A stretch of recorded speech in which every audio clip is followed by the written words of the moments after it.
Welcome to my world and me. Yes, there have been wrong decisions. I will not call them as regrets. We all make mistakes. Good decision or a bad decision, stand by it. I felt I should do it in spite of my parents saying no. Welcome to this exclusive interview with Pratima Jaidev, an award-winning media professional and communication strategist. Join us as we delve into Pratima's vast experience and gain valuable insights into her successful journey as a media professional and communication strategist. Can you please tell us a little bit about yourself?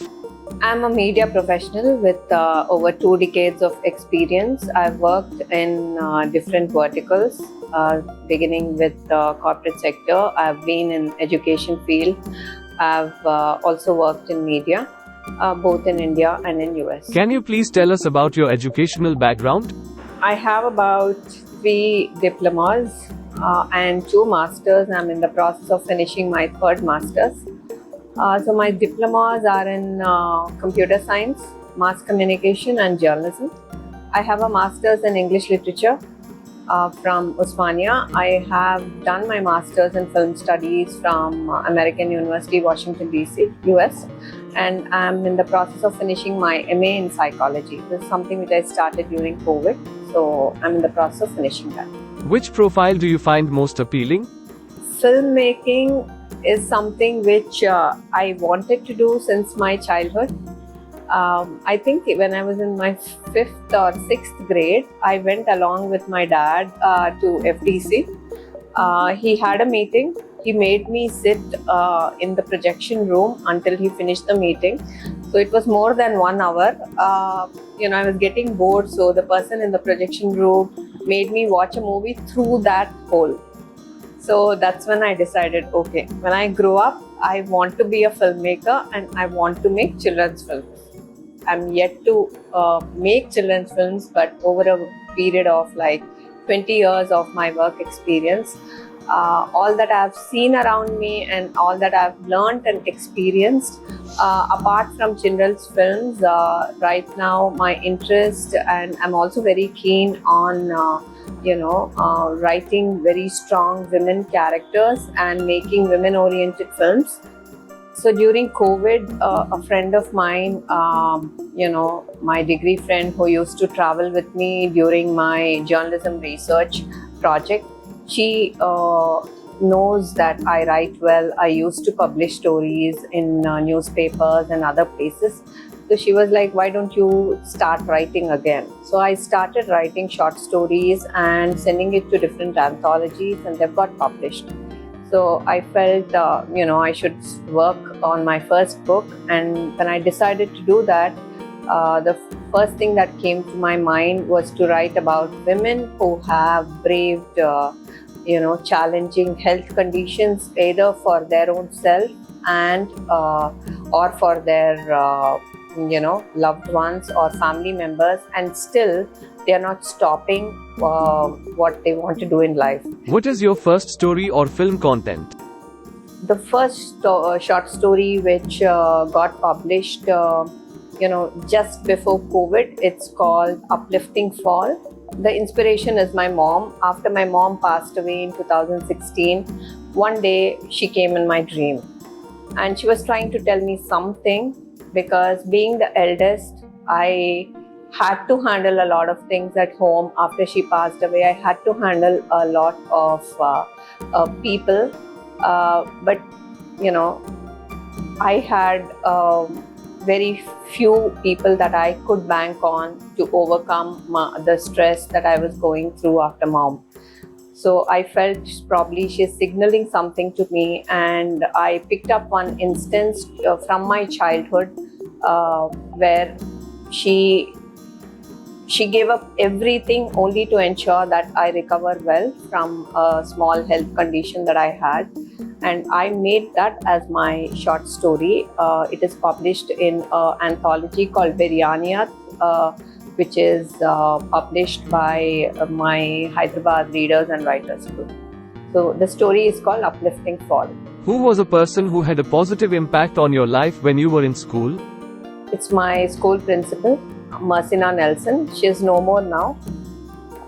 I was a very naughty student, both in school and college. And whenever anybody comes late, or there is any small issue, the way she used to handle it, our principal, she never used to have a cane. She never used to use any loud voice to scold, but in her very calm demeanor, the way she used to communicate to us that we are wrong and why we should correct ourselves, I really used to admire her. What are some of your fondest memories from school and college? In school, I didn't bunk, but we used to carry puzzles without telling mommy, and we used to play during break. That was not allowed in school.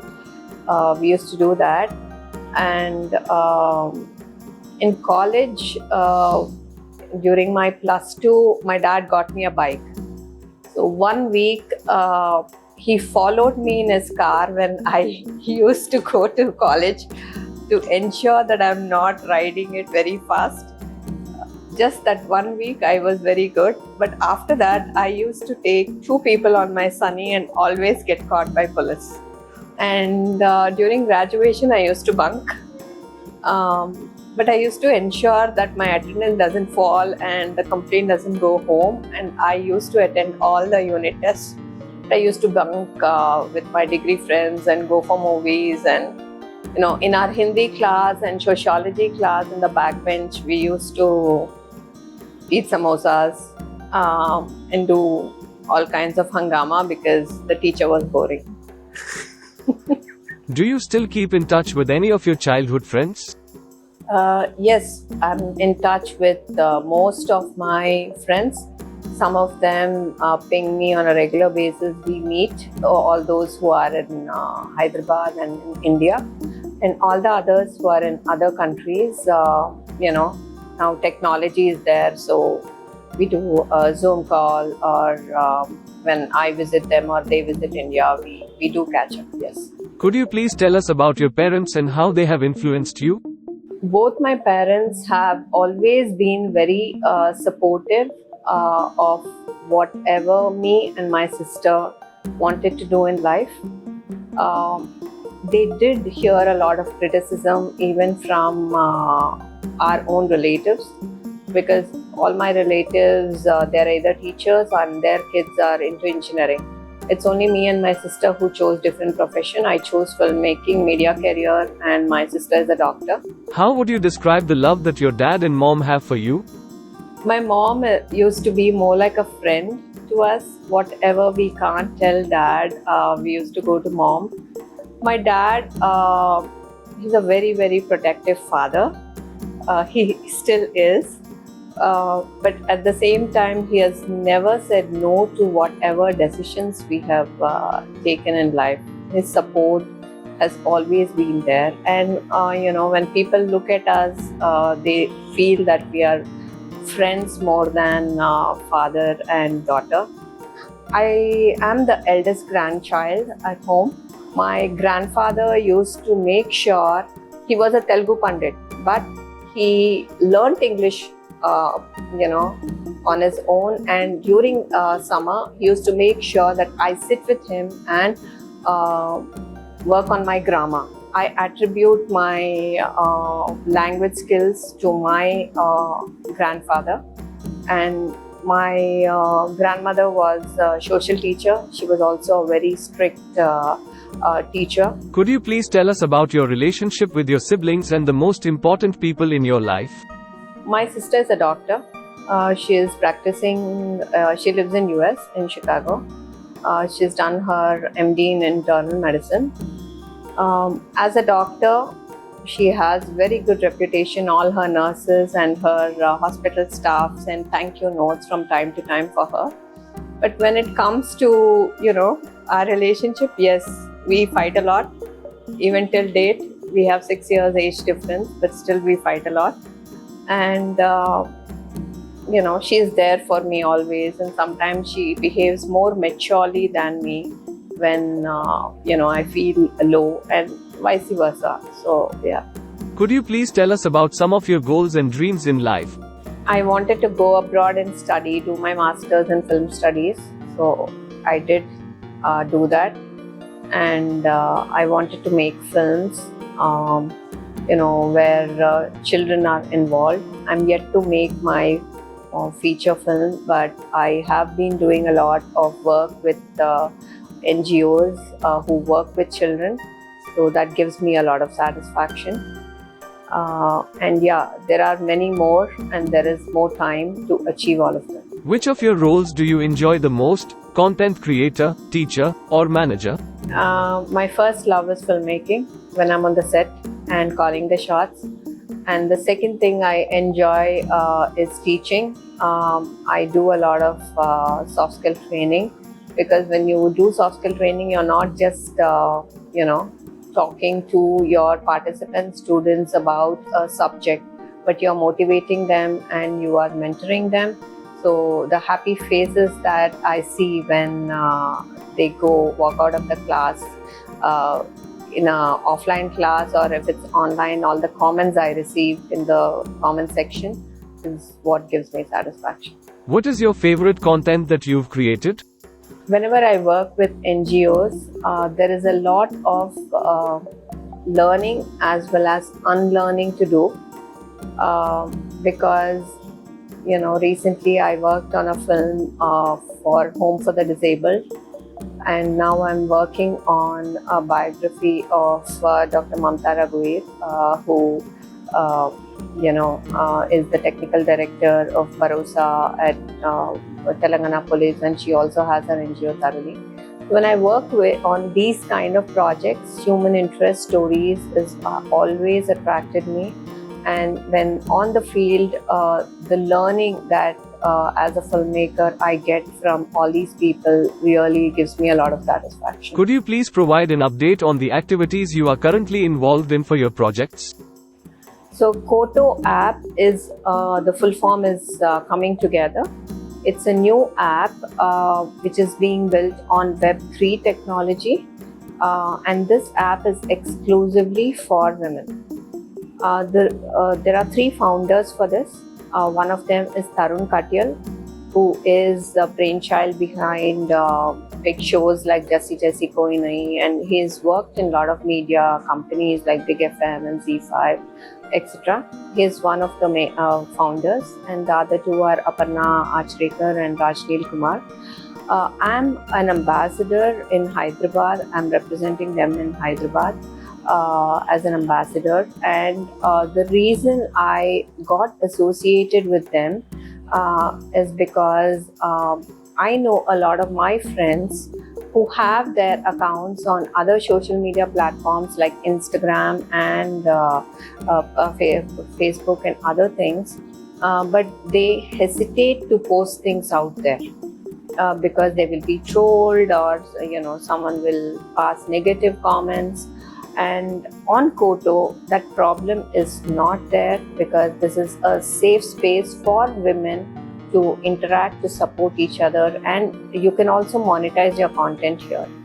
And now, along with 2 of my colleagues from Annapurna Film School, during COVID, we started overseas education consultancy firm. It's called Creative Aspirations. Our forte is we focus exclusively on creative careers. There are a lot of overseas education consultancies out there, but nobody focuses exclusively on creative careers. The reason we decided to do that, after I resigned from Annapurna Film School, a lot of my students who wanted to go abroad, they realized just having a degree is not enough. And in fact, even for me, it was a challenge when I went abroad to do my master's to find my first job in US. For all these creative careers, apart from TOEFL and GRE, you need to showcase a good portfolio and also show some internship experience. Now it's been like almost 2.5 years, and our students have been going to UK, Canada and US for their masters in animation, journalism, filmmaking, graphic designing and VFX. if they don't want to go abroad, we also help them find work within the creative industries here. In fact, we are running a 6 month course in 2D animation, traditional 2D animation, and we also do a lot of workshops and weekend programs in different schools, because we strongly believe that we should start them young to hone their creative talents. What do you see yourself doing in 5 years? I'm in the process of completing my first book of short stories. It's all stories about women of grit. So once that book is published, if I find a producer, I might turn that into a web series. And I really get moved by women who work very hard to run their families, support to the family income, and I would like to do something for them. And I get along well with different age group of people. So if I can do something for senior citizens also, if I get a chance, I would like to do even that, because I have a 62-year-old friend who used to be my colleague at Task when I used to do soft skill training. He wanted to find some work, not for the money, but just to stay active. So I put him in touch with one government agency where he's doing proofreading and writing their brochures and articles and stuff. So he's very happy. So if I can do something for senior citizens also at that level. Do you have any regrets in life? I will not call them as regrets. Yes, there have been right decisions and wrong decisions. We are all human. We all make mistakes. But one thing which we all have to learn is, be it a good decision or a bad decision, stand by it. From my good decisions, I've always felt more confident that I'm doing the right thing. And my wrong decisions, which I took because I was young and I felt I should do it in spite of my parents saying no, I have also learned even from those decisions. Would you like to express your gratitude to anyone who has made a difference in your life? First is my parents, because they have always been supportive of whatever decisions I have taken, either in my personal or professional life. And then I have a big network of friends, and God's grace, at every stage of my life, I have had either friends or some mentors to guide me on the right path. Say from my school, there is Shekhar and Yogita, and then my roommate in US is more like my sister. She knows I'm a spiritual person, so every day since 3 years, she wakes me up. She lives in Australia. She wakes me up every day morning with a Bible reading, which comes on my WhatsApp. Then Bhumika is a very good friend, and she introduced me to Hanuman Chalisa, I think 10 years ago, and every day I read it, and that gives me a lot of strength. In the industry or in the media, when you know a woman is single or is going through some challenges in life, people try to take advantage of you. But I've been lucky even in that area. 2 years ago, I started a company called Creative Aspirations along with two of my colleagues from Annapurna Film School. And they are like my protective shield. Sheldon and Mahinder. Both of them have been very, very supportive. Even if I have to go out for a shoot, then they handle things in the office. Then many of my childhood friends, Purva, Kruti, there are 3 Radhikas in my life. Then Jyoti, she is a person who manifests for me. After my mom passed, I go to my mom's sister Sirisha and Lakshmi auntie with all my queries. My inter-friend Neelu and her husband Satish Anna just a phone call away whenever there are any emergencies. My Pondicherry friend Bindi is like my personal diary. She reads my mind and corrects me when I'm wrong. Whenever I write a story, Dad reads it first, and then is Radhika Reddy, her younger daughter Kruti, and my friend Sudhindra, who correct my drafts before they are sent for publishing. My dancer friend Purva is a night owl, so she's there in the middle of the night if I need to talk. My classmate in US, Debbie, and few other friends in US have always been there when I needed something in a foreign country. And my very first employer in US, Susan, she was my mentor more than my boss.